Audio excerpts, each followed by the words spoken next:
बिस्मिल्लाहिर्रहमानिर्रहीम। आज का मेरा टॉपिक है ट्राइडाइजेशन थ्योरी। तो चलें स्टार्ट करते हैं। It's suggested that global integration is mainly happening in three regions, Japan and South East Asia, Western Europe and North America.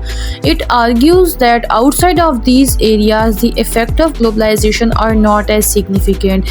This theory claims that the strong economic ties within the triad regions can isolate and disadvantage the developing world. Essentially, it means that the world is splitting into regional groups with strong economic connection within each group but not as much between them, which can make it harder for other part of the world to grow and develop.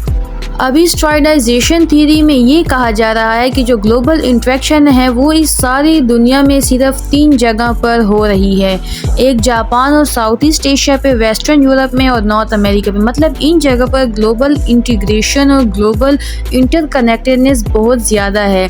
In areas की आपस में economy भी मिली हुई है, आपस में cultural exchange वगैरह भी होता है और बाकी भी बहुत से फ़वाइद इनको ग्लोबल इंटीग्रेशन से मिल रहे हैं। तो ये थ्योरी ये कहती है कि सिर्फ इन 3 मेन जगहों पर जो है ये ग्लोबल इंटीग्रेशन है।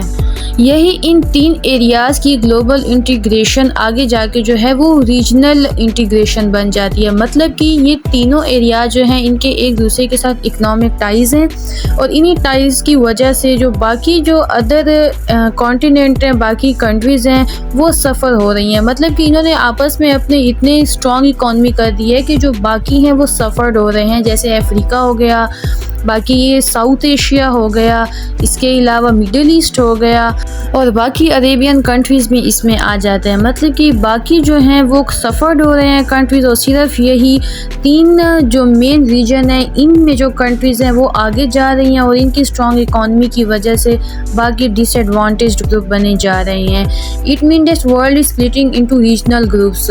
वर्ल्ड जो है वो रीजनल ग्रुप में स्प्लिट हो रही है इन 3 ट्राइड रीजन्स की वजह से।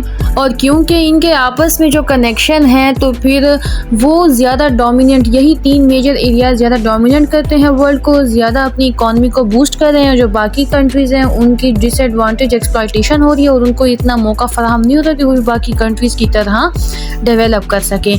तो सिंपल ट्राइडाइजेशन थ्योरी में यही कहा जा रहा है कि ये 3 मेजर एरियाज़ हैं जो ग्रो कर रहे हैं और इनकी इकॉनमी भी ग्रो कर रही है और ये डेवलप कर रहे हैं और इनकी वजह से जो बाकी कंट्रीज़ हैं, बाकी जो कॉन्टिनेंट्स हैं वो सफ़र्ड हो रहे हैं और एक रीजनल ग्रुप्स बन रहे हैं। सिंपल इसका यही मतलब है।